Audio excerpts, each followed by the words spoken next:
Good morning, good afternoon, good evening. Tonight, I'd like to discuss an issue that I've often talked about on this program, the issue of ignorance. I believe, and I've said it on this platform, that ignorance is the worst case for Africa, worse than death itself. Because of ignorance, I think it is not an exaggeration to say that we are a failed state in Zimbabwe because of ignorance. Here is one individual, Professor Lumumba. Many Zimbabweans out there will be very familiar with him, talking of the same subject, ignorance. Let's just listen to what he has to say.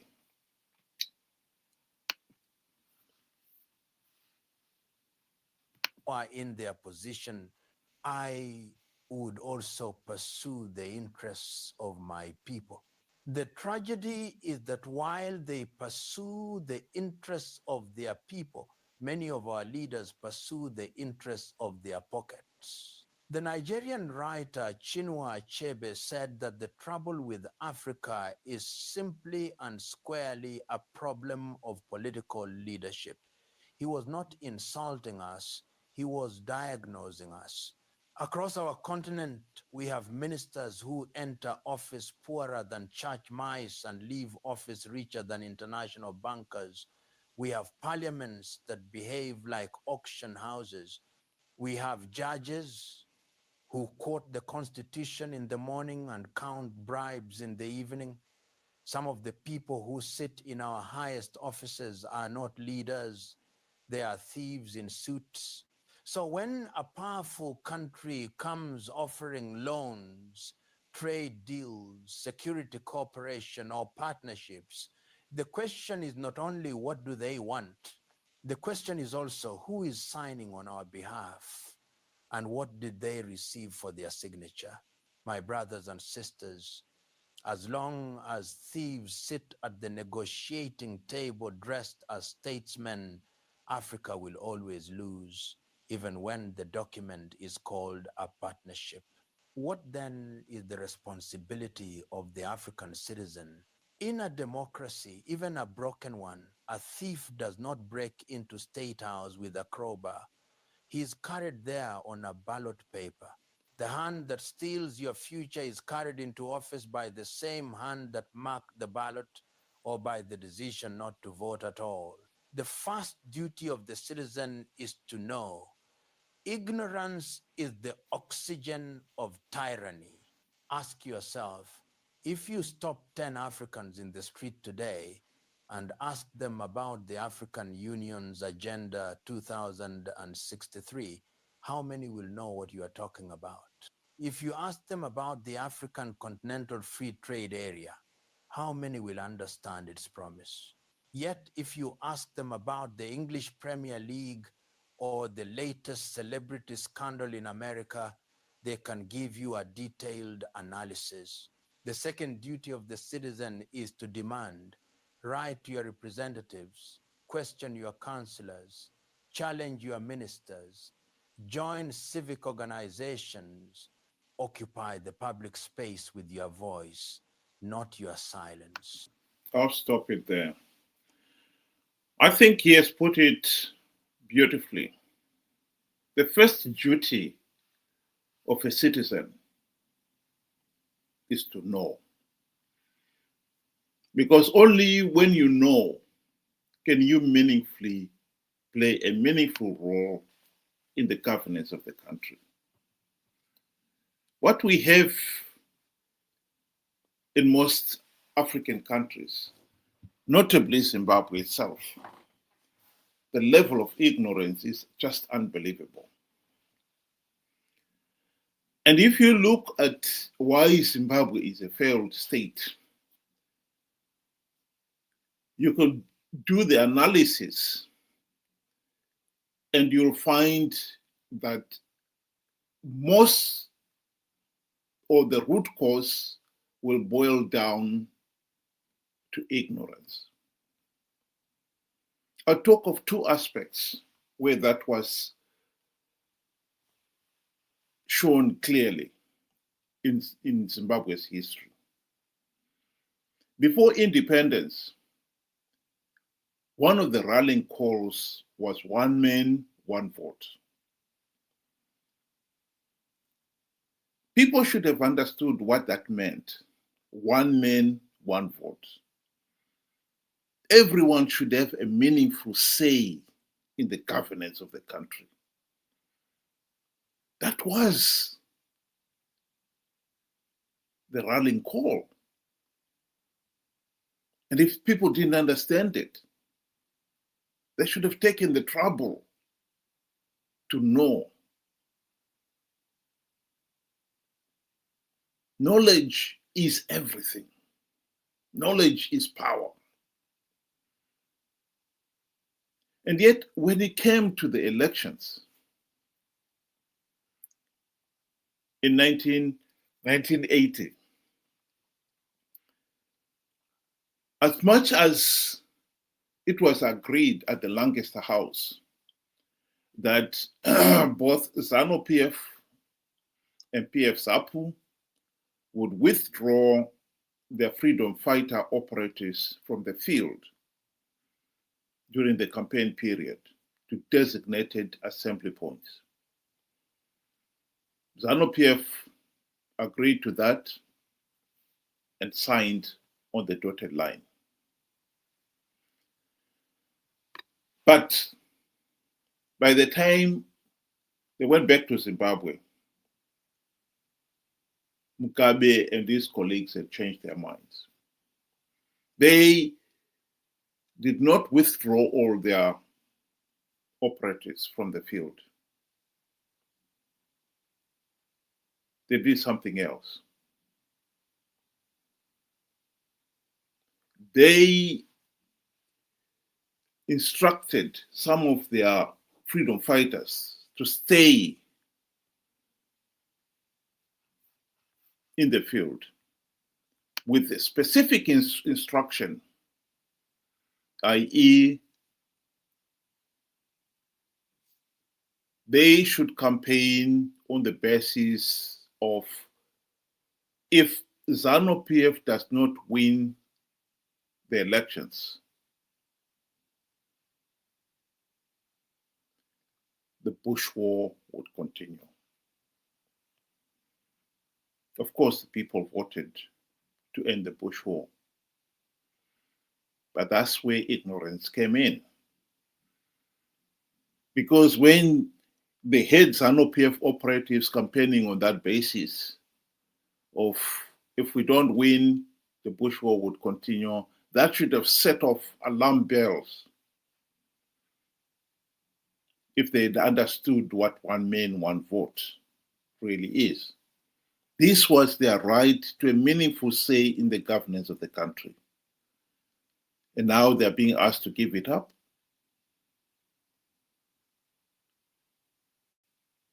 And if they had any brains at all, they should have realized that if we give it up, what guarantees will we have that there will be no Bush War? Because lo and behold, they failed to stop the Bush War. The Bush War came 3 years after independence in the form of the infamous Gukurahundi massacre. The primary purpose of Gukurahundi was to force PF-ZAPU to give up its existence as an independent party, because that constituted a serious political challenge to ZANU-PF. And so PF-ZAPU were forced to give up that, and they finally did in 1987 with the signing of the Unity Accord. And as soon as that paper was signed, ZANU-PF launched, it cleared the desk,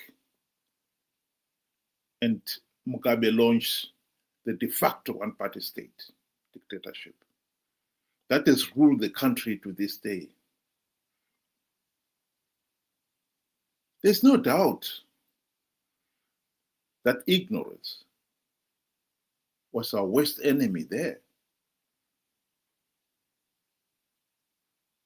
The other situation where ignorance played its role is during the 2008 to 2013 GNU.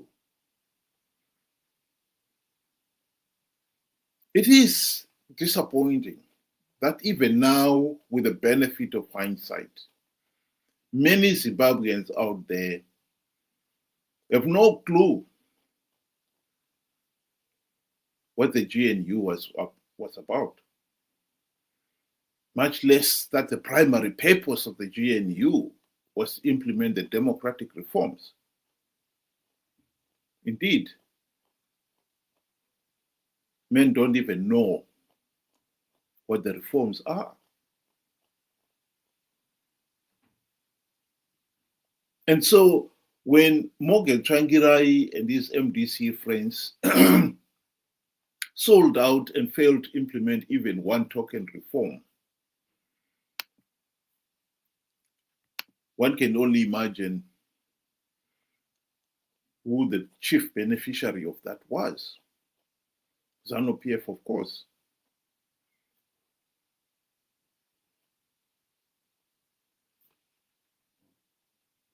Only individuals,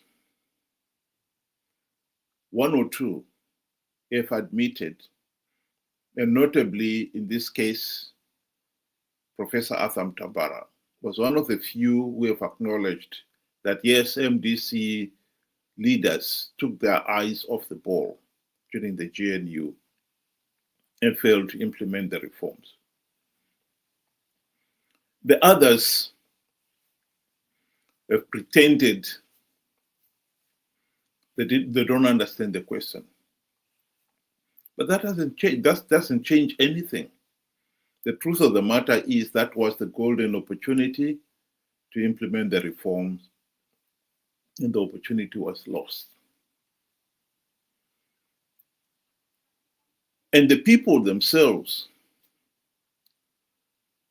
why they failed to realize what was going on, even to this day, beggars belief.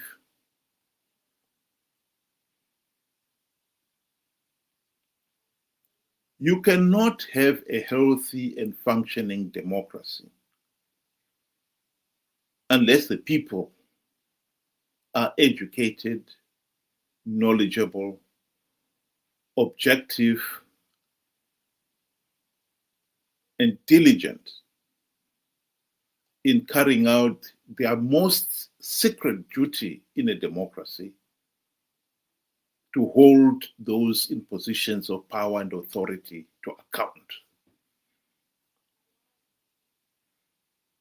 The last 2 years have been frustrating for some of us, because in that period we have tried to remind our fellow Zimbabweans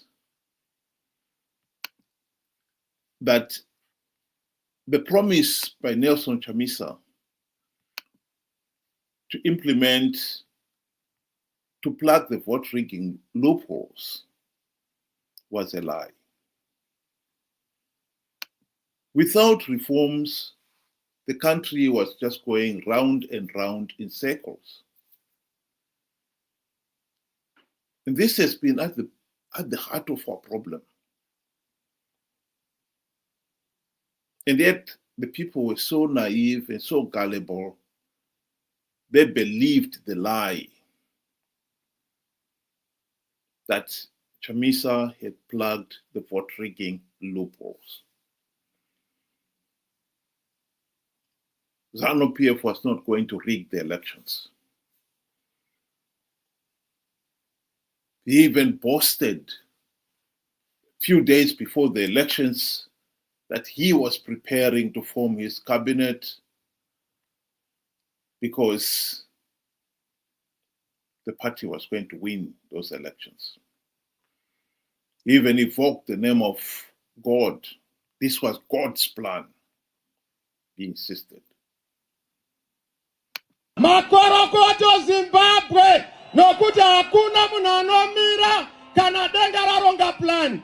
Denga raronga plan, denga harifo iri. Plan ya Mwari haifo iri. Ini ndatanga kugadzira cabinet. There is no way we are not going to form a new cabinet. There is no way we are not going to have a celebration. There is no way we are not going to have an inauguration. Let's start preparing for our inauguration. Let's start preparing for our celebration.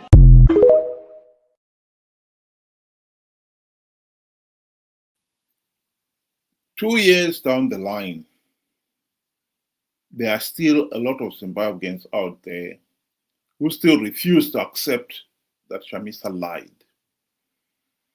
And yet this is the basis, the beginning. We cannot have a serious debate without accepting historic facts.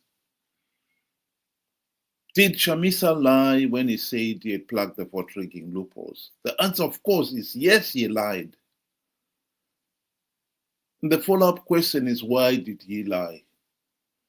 In this case here, he lied because he wanted the people to participate in those flawed elections to give ZANU-PF legitimacy, and in return, he and his colleagues would get a few gravy train seats.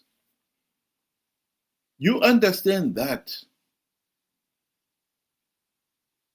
you can also stop this history repeating itself.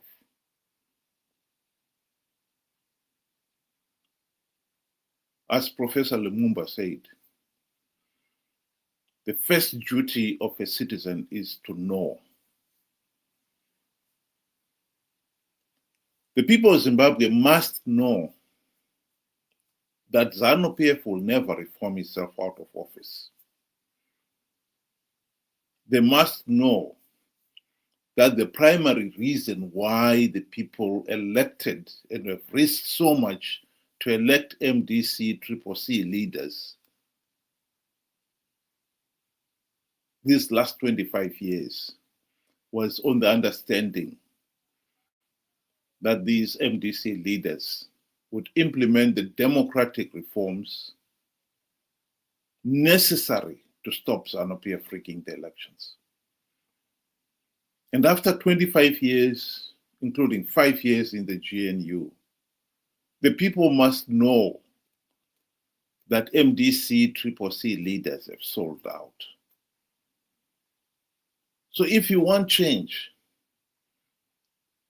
you should not be going back to ZANU-PF and expect ZANU-PF to implement reforms, because they will never reform themselves out of office.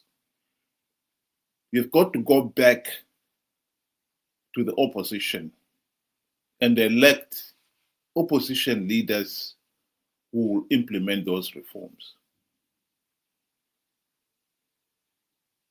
But if you cannot even have the common sense of accepting that the MDC leaders, Chamisa and company, have failed to implement even one token reform in 25 years, that Chamisa has been conning people to participate in flawed elections only to perpetuate the dictatorship,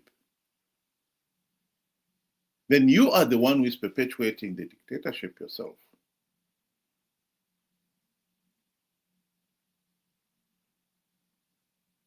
I totally agree with Professor Lumumba.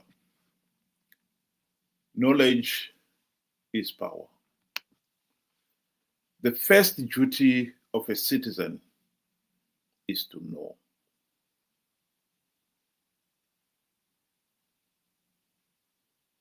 We cannot run away from that reality. We have got to have the common sense to realize that if we are serious about getting change, we have got to be knowledgeable enough to know what we need to do to achieve change. After 45 years of rigged elections, every Zimbabwean out there should be holding their heads in shame that in this day and age, we are failing to hold free, fair, and credible elections, even after 45 years.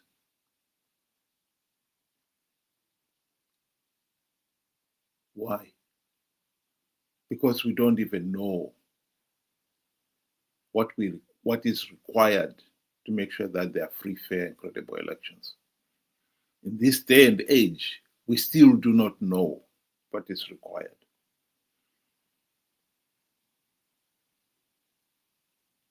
The first duty of a citizen is to know.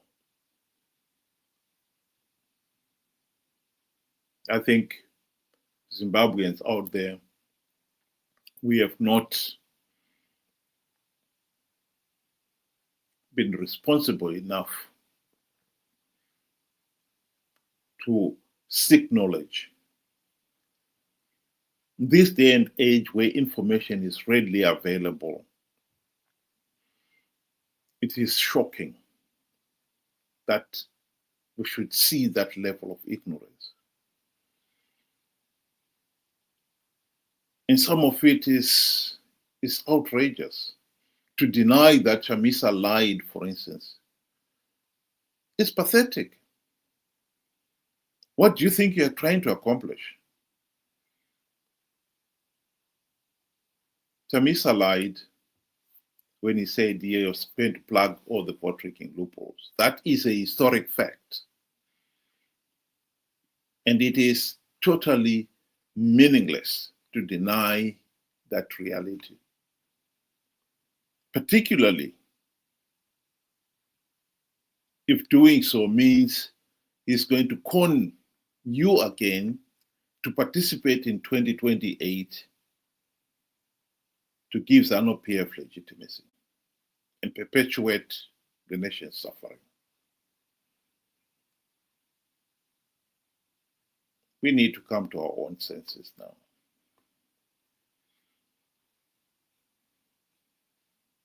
There is no excuse whatsoever for failing to stop ZANU-PF getting away with a rigged election come 2028. Because we should know what it will take to stop ZANU-PF getting away with it. We should stop participating in flawed elections that are so flawed, so illegal. The only logical thing to do is to stop participating. That should not be rocket science. Think about it. Thank you very much. Have a good evening.